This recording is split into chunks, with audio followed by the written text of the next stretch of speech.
নমস্কার, আমি চন্দ্রানী। দিন যাপনের আরও একটি নতুন ভিডিওতে আপনাদের সকলকে স্বাগত জানাই। আজ মঙ্গলবার, সকাল থেকে আজকে আকাশের মুখ ভার। মাঝে মধ্যে কখনো অল্প, কখনো বা একটু বেশি জোরে বৃষ্টি হয়েই যাচ্ছে। আর এদিকে আমি এখন দুপুরে রান্না বসিয়ে দিচ্ছি। আজকে বানাচ্ছি পেঁপে দিয়ে মুগের ডাল, আর হচ্ছে আলু পোস্ত আর ঢেঁড়স সেদ্ধ, আর বানাবো হচ্ছে চিতল মাছের ঝাল। ভাত আর ঢেঁড়স সেদ্ধটা অলরেডি বসিয়ে দিয়েছি। এবার প্রেসার কুকারে একবারে মুগ ডাল দিয়ে পেঁপে দিয়ে ডালটা বসিয়ে দেবো।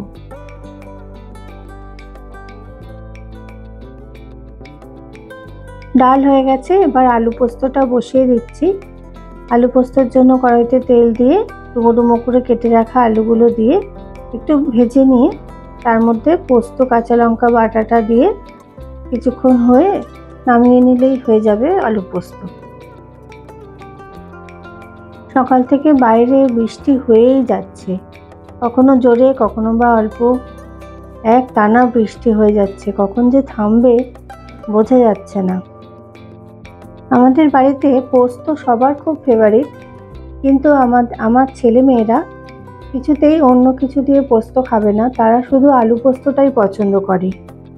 তাই ওদের আবদারে আজকে শুধু আলু পোস্তই বানাচ্ছি।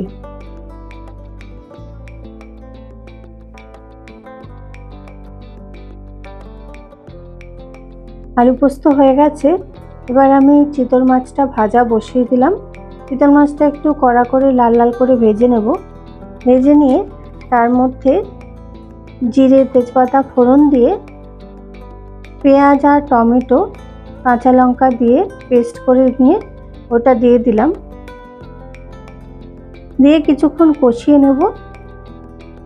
তারপর এর মধ্যে আস্তে আস্তে নুন, হলুদ, লঙ্কার গুঁড়ো, জিরে গুঁড়ো, ধনে গুঁড়ো, এই গুঁড়ো মশলাগুলো দিয়ে আবার কষাতে থাকবো। কষানো হয়ে গিয়ে তারপরে জল দিয়ে ঝোলটা ভালো করে ফুটতে দেব।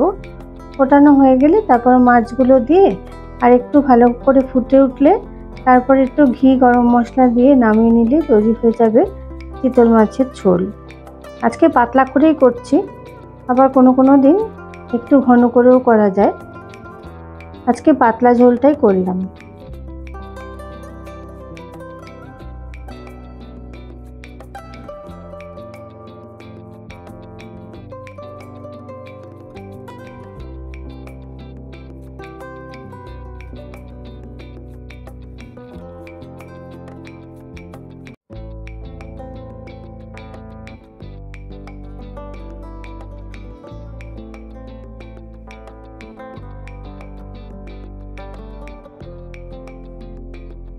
মাছের ঝোল ফুটে উঠেছে, এদিকে আমার রান্নাও শেষ হয়ে গেছে। দেখে নিই আজকে কি রান্না করলাম।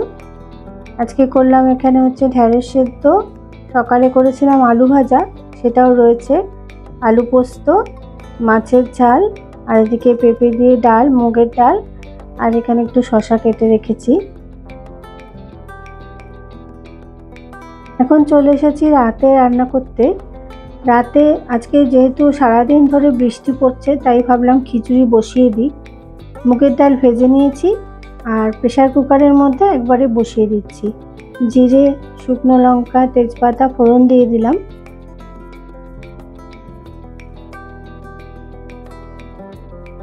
এবার ডুমো ডুমো করে কেটে রাখা আলু আমি ওর মধ্যে দিয়ে একবারে ভেজে নেব। আলুটা ভাজা হয়ে গেছে, এবার আমি ধুয়ে রাখা মুগ ডালটা ওর মধ্যে দিয়ে দিলাম, আর ধুয়ে রাখা গোবিন্দভোগ চালটাও ওর মধ্যে একবারে দিয়ে দিলাম। দিয়ে আরেকটু ভালো করে ভেজে নেব। এর মধ্যে আমি একসঙ্গে নুন, হলুদ গুঁড়ো, জিরে গুঁড়ো, ধনে গুঁড়ো দিয়ে দিলাম। দিয়ে সবগুলোকে নিয়ে একবারে আবার ভালো করে ভাজবো। ভেজে যতক্ষণ একটা সুন্দর গন্ধ বেরোচ্ছে ততক্ষণ ভাজতে হবে। তারপর পরিমাণ মতন জল দিয়ে ঢাকনা আটকে এর মধ্যে চেরা কাঁচা লঙ্কা দিয়ে আর ঘি আর একটু গরম মশলা দিয়ে তারপর ঢাকনাটা আবার আটকে দেব। একটা হুইসেল দিলেই তৈরি হয়ে যাবে খিচুড়ি। খিচুড়ির সাথে করে নিয়েছি ডিমের অমলেট, বেগুন ভাজা আর পাঁপড় ভাজা।